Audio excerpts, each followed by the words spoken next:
I'm Leslie Cornwell, certified nurse midwife with Midwifery Business Consultation. I have Christine Strothers, a certified professional midwife in North Carolina. I got the privilege of meeting her last fall, and then we were connecting about 6 months in advance. She invited me to do a business conference. We had a riot, and I was telling her before we started recording that seriously in her town she has the best briskets and macaroni and cheese in the country, and I have to figure out a conference to come back just to get another good cooked meal at that restaurant.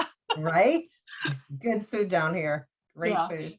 Yeah, so Christine, tell us a little bit about yourself, since people that are listening to this don't know nearly much about you as I do. So I've been a CPM for about 12 years, 13 years. And I kind of came by the weird route of being a nurse first, which, you know, it's a very different track. Most home birth midwives come through a different path, but that was just my path at the time. And I do exclusively home births now. I worked at a birth center for a while, about 7 years.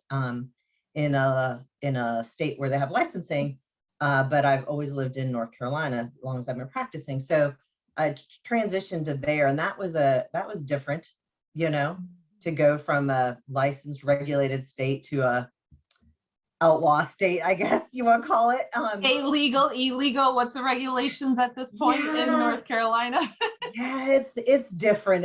It's really out there. And but you know, we're trying to change things, make progress. You know, yeah, but there are a lot of midwives here. So but one of the things that I've really started doing over the last probably 7 years is to do a lot more with education. So I have a midwifery school, a community birth school through Ancient Art Midwifery. That's my curriculum base that I use. And also how I ever got hooked up with you, Leslie, was through my organization called Carolina Birth Junkies. And we actually started off we wanted to do like a midwives, birth worker retreat and conference, and we had to renew for NRP. So we were like, let's make it fun. Let's do like midwife summer camp. And so we started doing that, and it was great. Like the first time we did it, we're like, I don't know, maybe this is going to be a flop. Maybe that's just not going to be worth it. Within like an hour of starting this conference, we were like, every year. So we do that every year in August. And this time it's going to be 5 days. And we always do it at a place in South Carolina, just over the border. I actually do Birth Junkies with my good friend, Lori Gibson, who's a midwife, licensed midwife in South Carolina. And so we are doing neonatal resuscitation, and then on the weekend we have speakers for sessions, like 90-minute sessions. So usually we do like 5 a day, and just on all different topics, and that is super fun. And then we also do fun things, like we have a pool party, and we do what the secret code is, midwives after hours, because you know nobody parties like a midwife off call. Yeah, when you get to be off call, you go to the extreme because you don't get to do it very often. You got to get all your fun in a really short time. And then Monday and Tuesday of that conference, we're going to have Breach Without Borders come, and they've come before to our conferences. And then so that's you know, just for this year what we're doing. But we also do every month, we do some sort of an educational workshop.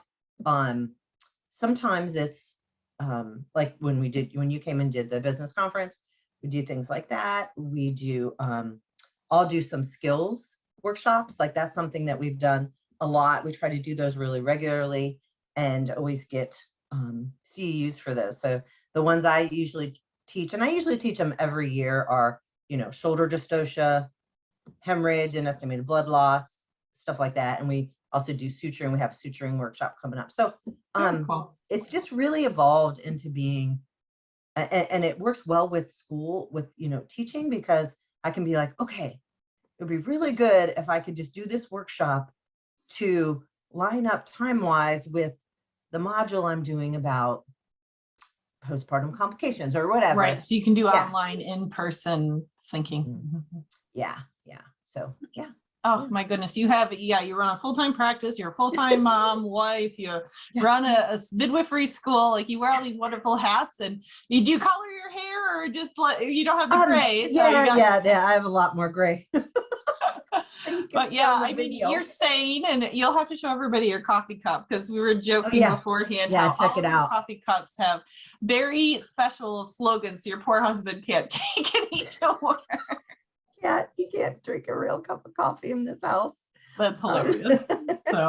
But yeah, so one of the topics you and I were talking about. So yeah, I think anybody that's thinking about doing trainings in their area or starting what you guys have created, you'd be a great resource for them. Especially go to the Carolina Birth Junkies website and just really immerse yourself, because you've done amazing things there. And it doesn't happen overnight. I mean, we were just talking since the business conference, some of the tips and suggestions of helping to collaborate are slowly being implemented in the community. And I loved the name. We were using the past with other areas in Kansas, the Midwifery Community Co-op, but I think I like your co-op name you guys have picked better. Yeah. We decided to call it the birth pool, which it just was so funny. It's got funny, so many levels. Yes, it's a midwife joke, you know. It is. I know people are like, why is that funny? But we love it. So we just are trying to have midwives not. I think when you say group practice, people get really kind of afraid and are like, but I want my clients and I want to do that. And then what's the midwifery quality versus quantity?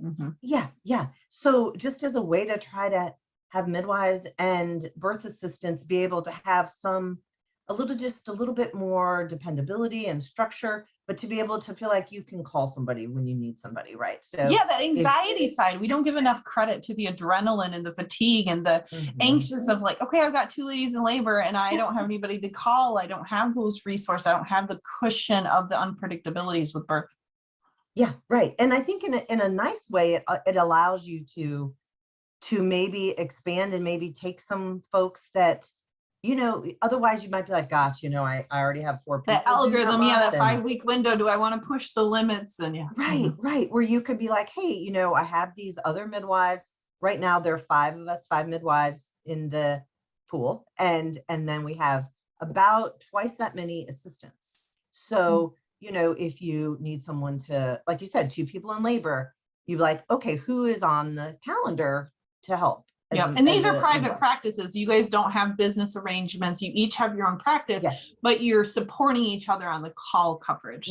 Right. And what we did was we got together and decided, okay, what are you paying someone if someone does a birth for you, or if someone does does a prenatal day for you, or how much are we paying assistants? How much are we paying a second midwife? And we just all agreed to that. And I think that was weird. It was an unusual hurdle that we had to get through, because it's not uncommon in our area anyway to be like, well, let's just barter out the births. And I was like, no, you know what? And then it gets complicated, and then you forget about it, and then it's uneven, and then someone feels taken advantage of. Just make it simple. Or one midwife would charge $800 to back up, another midwife would charge $400, and then you'd get some you'd always be trying to call the one, and she's like, why is everybody using me for backup? Because you're not charging enough.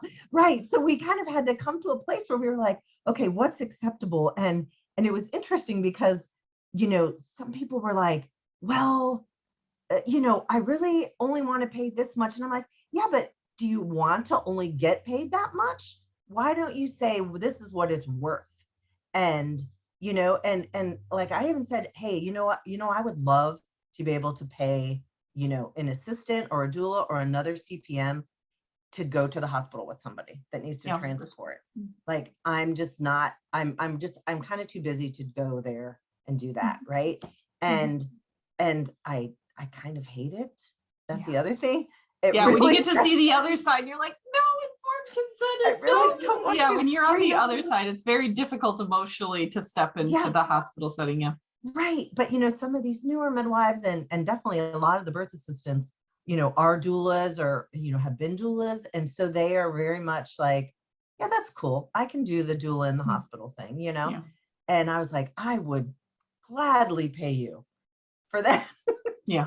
I'd be Well, and I so think that's happy part to of pay you. consistency among your pool that you're putting together. If one loves to transport and the other ones don't, like, you kind of want to have a slight cohesiveness of what the scope of the midwives are in the area. And because I think it gets muddied water where they do a consult with one and then they think, well, a midwife transports to the hospital, but not necessarily is that part of their services. Don't make assumptions. And yeah.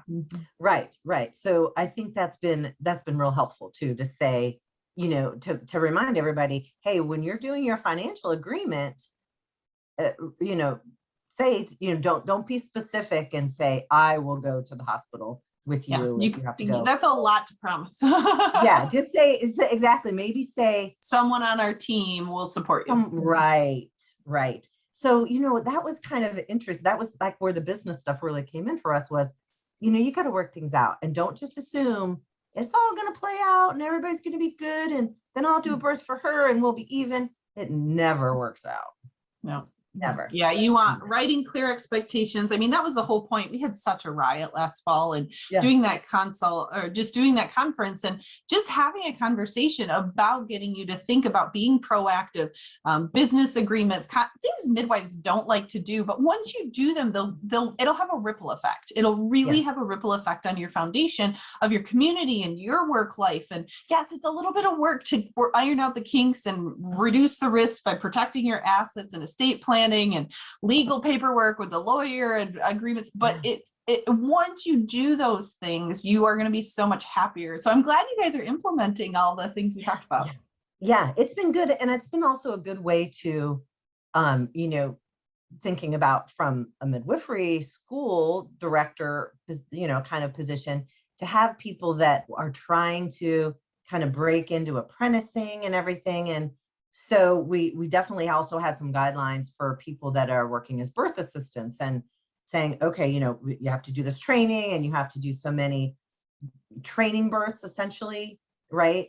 Then, then you can go into being a birth assistant and being paid, or you can count it as a birth for your NARM paperwork. So I was like, you can come to a birth as a doula or as a student or as a birth assistant, but only one. Yeah. You can't wear 5 hats because when you're a midwife, you're not going to wear all those. You can't do it. And it's interesting because, I liked leaving in that it open-ended that way and not saying, okay, if you're an apprentice, you have to come to the births as an apprentice and that sort of thing, because it may ebb and flow. Maybe there's another apprentice on call, but you want the experience, you want a little extra money. Now you can be a birth assistant. Because I think that's part of what I've had a CPM student for a while too. And just the vagueness of the paperwork. Sometimes they're like, well, I don't want to violate anything. Is it going to count? And so it's always having, like, even as a school, clear expectations. No, this does count. This doesn't count. These are the situations. You can wear multiple hats, but not in one birth scenario. And then having well documentation. Yes. So yeah, everything's about clear expectations, good communication. Like, I think that's the Achilles of anything, a relationship, a client you take care of, a business partner. Like, we need more communication courses and ways to help interpret or bridge win-win situations. So I was really excited about one of the courses you're working on with this preceptor and the student relationship. I thought that was a great idea. Yeah, it really, and it grew out of kind of a stressful situation with one of my students, but I just started a course. I'm about to kind of put it online for preceptors and apprentices to take together as a couple. And, we're joking, it's like couples therapy. So you're doing a lot of interacting and working through some of that official stuff, right? Like, how do you have a contract? What does that look like? What does your plan look like? Long-term planning and where that relationship is going to go, and learning styles and different things. I think that's going to be really good. I did a pilot for it in the fall. This is past fall, and it was really good. And I think it was helpful too to have, there's some conference calls and stuff, live stuff involved, and to have calls with just preceptors and calls with just the apprentices, so that there are things that there's support and there's a little confidentiality, and then you can get the key themes and help bridge it, and not naming in the central core, but you can help to bridge the communication. The Yeah. other thing I was thinking about was just the like personality tests. There's so many great ones out there, having Yeah. part of your course where each person takes it. Because when you were just talking about learning style, there's also teaching styles. Like I can see tension where someone's a visual learner for the first few times and they don't want to get their hands in, and then the preceptor is like, they're more of just hands-on, that's their style, so then they're making them jump in, and then the students having a panic attack because that's not their learning style. Like, So I don't think understand having, that. or yeah, and if they're more of an introvert versus extrovert, or like they innately are a little more judgy, not in a bad way, but just the way that they analytically think, or if they're more spiritual. Like it's interesting as midwives as a whole. Most of us tend to be more creative and more of the introvert. Yes, we fight the system, but we tend to, we do home births. We want private. We want, like, that's our innate happy places. So yeah, I would love to see you at implementing personalities. Then the midwives can learn themselves better. Like, okay, this is why I have tensions with this extrovert, because I'm an extreme introvert and everything they're saying is all these big ideas and dreams. And I'm like, I just want simple and consistent. Right. Or like, I don't want, my apprentice talking or being friends with my clients. And I'm like, well, but if she's a really friendly person, that's To happen. Yeah, and she's building, I mean, they're just, some people are more talkative and warm and bubbly and have relationships are a higher thing. And sometimes, yeah, I mean, there is that fine line of professional versus and the purpose, but you also can say, hey, we want to help you out, or like, let's get our kids together or just chat. Like, yeah, you got to figure out where that gray zone, as long as you're not violating health information or your business intellectual things. Like there is a fine line, but you can't micromanage someone's personal life. Right. Yeah. And there's a lot of that going on. And the other thing that I'm going to talk about a lot in the course, but is also like it's kind of a pet project for me right now, is to stop looking at new midwives and students and apprentices as your competition. Like it makes my head explode when I hear someone say, well, I don't want to train my competition. Really? You're insane.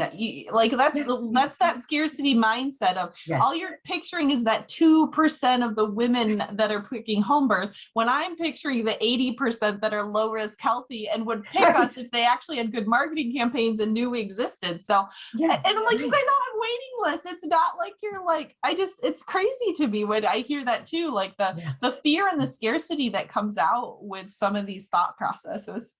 Yeah. It's really a struggle. And it surprised me, I guess, because I don't feel that way at all. Like I'm all about training more midwives, like training more good We need people. more. Yes. And you want them safe and qualified. If you know you've got very good skills and business structures, you're training a high quality next generation versus I think in some states, I would see the few that are training are probably not the ones you want to be training. So then in 5, 10, 15 years, you're like, what is going on with this community and culture? Well, you know who trained that? Like, and that's the other thing I see is the few that tend to train are, if you get in that culture mindset, it's interesting. So yes, I think it's diversity and having lots of trainers and lots of perspectives and giving a student an opportunity to not just always be with one midwife because that's the only one that's even precepting, versus they're seeing all these other styles and all these other experiences is going to make them a better midwife. Yeah, definitely so. And that's, it makes me sad when people are like, I just don't really want to take on an apprentice. It's too much responsibility and blah, blah, blah. And I was like, well, then why are you surprised that you feel so burned out? Right. You're taking on all this as in such a negative way, right? Like I have to have all the people, I have to have all the clients, and I'm the and do only everything for them, but then wonder why I'm running out of time each day. Yeah, exactly. And my life is just so stressful and I never sleep. Where if you could be like, hey, there's a lot of good people out there. There's a lot of good, students and apprentices and doulas and childbirth educators. If you're saying, don't take a childbirth class because I don't know what they're going to tell you, and don't hire a doula because they might, undermine what I'm saying. It's a mentality thing, right? And so gosh, I feel like I'm fighting that every day. Yeah. But I think the biggest barrier, and you and I are in such alignment, is bridging the barriers of myths and misunderstandings in education. And maybe they wholeheartedly would love a student, but they don't even know where to start with contracts and getting associated with the school and the complexity and the, like, if we can make resources that are more available and more acclimated in the core midwifery programs. I mean, that's where I'm biased with finances and business. Like, I feel like every midwifery school, you should have to take a semester or a continuing ed of some kind, because there's so many more midwives would start businesses if they really understood. They think they're going to be self-employed. They see these stereotypes of working all the time when there can be other ways to do it. And there are other possibilities. So I feel like we could make more midwives, we could sustain, we could give opportunities to so many midwives that want to start a business that just, they've never been exposed. They don't even know where to start. It's overwhelming. Yeah, totally true. Totally true. So it's just so you said your course is going to come out soon. Where will they go to find this amazing course? It's going to be through the Ancient Art Midwifery online portal. It'll be through them. So, but I want to offer it to whoever wants it. Right. Yeah, I was going to say, if we could, once you get it public, please send me an email and I'll update. I'm not going to put this video out for a couple of weeks. So I'm hoping I'll put it in the description and put some lot of great resources that people can connect. Because our whole point is, I think half of what I do is connecting people with great people that have resources they're looking for. Yes, I have the knowledge they're looking for, but the other half of it is like, you're creating this amazing practice. You want to create a midwifery school. You want to create a co-op, but don't even know where to start. I know who to connect you with that's doing it very well. So I think that the gatekeeper, the midwifery connection gatekeeper of some kind, but yeah, so that's why I love doing these interviews, and I appreciate you doing it with me, Christine. Any words of wisdom you want to do for aspiring midwives, burnout midwives, midwives that are just feeling like, I need some inspiration right now? Yeah. Well, it's funny because I was just thinking about that the other day. I was reviewing something for the, for the class that we're about to put up. And there's this quote that I saw, and it spoke to me so much about where students are. And, you want to be a midwife, but can you do it? And it said, and you probably saw this before, it said, if it's your calling, it will keep calling you. And, I think because so many people are like, I have to do this, and then I have to do this, and then, I have to kind of accelerate that into this. And it's like, you know what, if it's really what you're supposed to do, you just keep the working. Passion will push you towards it. Yes. Yeah. Just whatever pace and, whatever things that come up, if it's the right thing, you'll keep doing it, and it will keep you, motivated and excited and see the impact it's doing. Yeah. And also, and it also kind of struck me too, like, that doesn't mean that has to be your whole life and the only thing you do, right? You can do a lot with midwifery and helping midwives and the whole community and women and families. Maybe it's, just to say it's your calling doesn't mean it means this.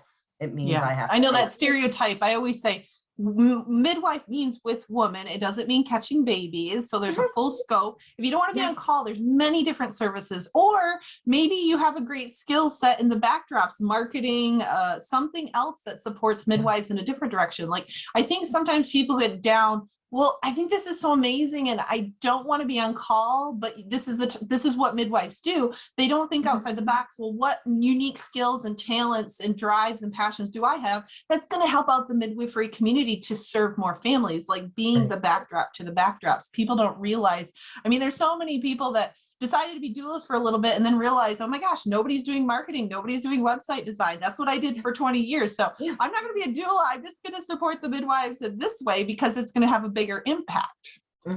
Right. Yeah. It's so true. It's so true. So, just, I think it's really important for us that are in that and working in midwifery to be like, hey, you know what? It's okay if you're saying, gosh, I want to be a midwife, but I have 4 little children, or, how am I going to make this work? And to say, yeah, you can make it work. You can make it work so that you can be a midwife and still be married and still be a mom and still, have your other interests or other things that you're good at. And that makes you a better person and then maybe you have some space to be kind and help out your fellow midwives or to help out a student or whatever. I Yeah, think and I would if love you're to in a see better that in place. your preceptor student course, like realistic expectations, because I think too many preceptors are like, it's all or nothing. Like, I'm committing to you, I have to be on call 24/7, so you have to be on call 24/7. And many of them financially can't do that, or it's not realistic with their there's barriers put up to even make a preceptor relationship, because it's the extreme of all or nothing. And how can you have 2-3 students where you make a schedule, just like the birth assistants, like asking them to be on call 24/7 and you're only doing a few births a month is a lot to ask of someone. How can we set up these co-ops, these birth pools for the student component side, that maybe there's 3 to 5 midwifery practices, but as a team, we're going to take on 2-3 students that are going to be able to be on call and experience an office among all of us. They're going to be better midwives. So yeah, you and I can brainstorm greatly about your course. I love this idea. We have good ideas. Good ideas. We do. Well, thank you so much, Christine, for being on with me. I'll put your contact information at the bottom so people can reach out and help to get these great programs started in their areas. Wonderful. Thanks, Leslie.